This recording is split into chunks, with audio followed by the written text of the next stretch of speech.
अब कर्म क्षेत्र में जुट जाएं, अपने खून पसीने से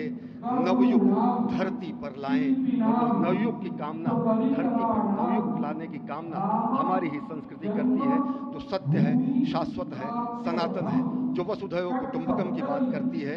जो आनो भद्रा क्रतवो यंतु विश्वतः की बात करती है, जो सर्वे भवन्तु सुखिनः सर्वे सन्तु निरामयः की बात करती है, जो संपूर्ण चराचर के कल्याण की बात करती है, हमारी ही संस्कृति है, जो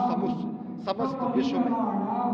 बंधुत्व और लोक कल्याण के लिए प्रार्थना करती है, मंत्र देती है। अजय। और जिस तरह से हम कह रहे थे, ये आप भगवान श्री राम का वो विग्रह देख रहे हैं जिन्होंने इस प्राचीन स्वरूप में, इसी स्वरूप में लोगों को दर्शन दिए। भगवान श्री राम, भगवान भरत लला, श्री लक्ष्मण और श्री शत्रुघ्न के साथ लगातार चारों भाइयों के बाल रूप में दर्शन देते रहे। और आज वो भी स्वर्ण के सिंहासन पर प्रतिष्ठित होंगे और साथ में ही दोनों ही मूर्तियों के जो दर्शन होंगे वो दर्शन उनको प्राप्त होंगे, तीर्थयात्रियों को प्राप्त होंगे। बहुत ही आनंद का क्षण जब भगवान श्री राम कृष्ण मूर्ति में, क्योंकि कहते हैं कि कलयुग में भगवान का जो वर्ण है वो कृष्ण है। सतयुग में भगवान का वर्ण पीत था, त्रेता में भगवान का जो वर्ण यानी रंग है जो लाल रंग का, रक्त वर्ण का हुआ, और द्वापर में वो नीले रंग के हुए, और अब कलयुग में कृष्ण वर्ण के लिए। और इसीलिए जो मूर्ति का निर्माण है वो कृष्ण मूर्ति का निर्माण किया गया है। और 51 इंच की जब मूर्ति प्राण प्रतिष्ठित की जाएगी शुभ मुहूर्त में, तो उसके बाद उसी पुराने विग्रह के साथ में जो रामलला इस वक्त आप देख रहे हैं, जिनके सामने चारों भाइयों के साथ में जो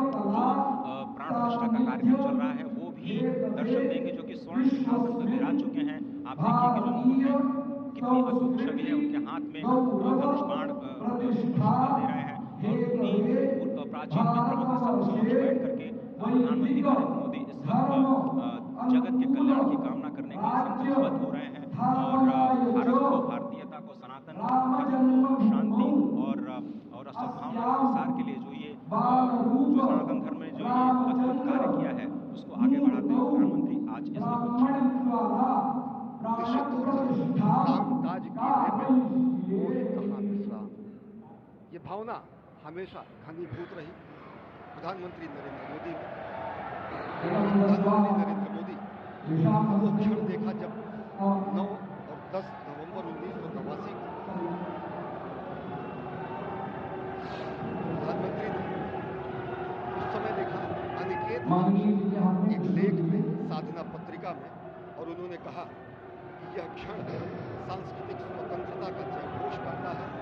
हिंदू चेतना में एक प्रकाश स्तंभ का ये दिन है जब रामशिला पूजन हुए। और साथ ही साथ 1990 के दशक में आडवाणी जी की रथ यात्रा की सारथी रहे, गुजरात में समन्वय की भूमिका में रहे, तत्कालीन भाजपा महासचिव के रूप में 600 गांवों का उन्होंने भ्रमण किया। उस भ्रमण के दौरान नवरात्र भी पड़ा, जिसमें केवल जल का भोग करके ही 600 से अधिक गांवों में प्रधानमंत्री नरेंद्र मोदी ने इस रथ यात्रा का कुशल संचालन किया, समन्वय किया। सोमनाथ से अयोध्या की इस यात्रा के सारथी के रूप में अगर देखें तो एक वीर व्रती के रूप में नवरात्र के समय भी जल पीकर 18 घंटे से ज्यादा एक वीर व्रती के रूप में प्रधानमंत्री ने तत्कालीन महासचिव भाजपा के बीजेपी इकाई के थे, इन्होंने अपना अंशदान किया।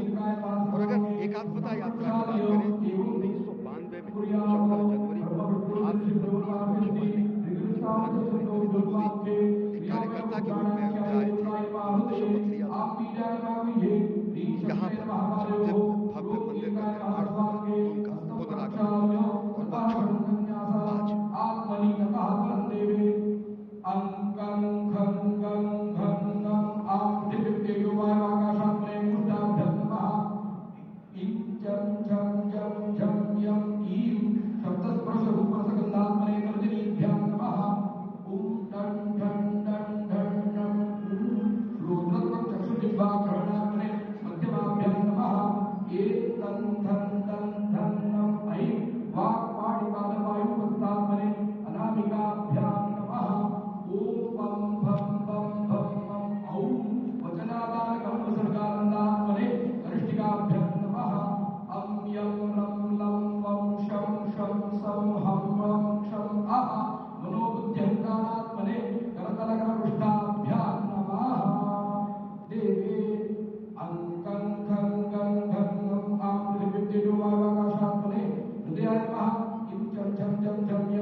एवं आत्मनिकृत्वा हस्तं प्रक्षाल्य देवी पूजादेवस्य नमो देव अंकुष्टं दत्वा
वायुसेना के हेलीकॉप्टर आ रहे हैं।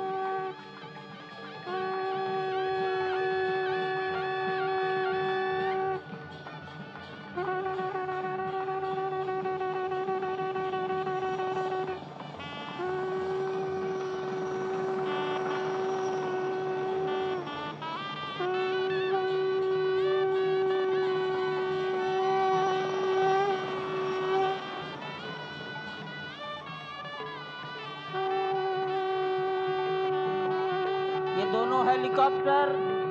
अब सरयू मैया और राम की पैड़ी की ओर जाएंगे। वहीं पर संपूर्ण भारत और संसार के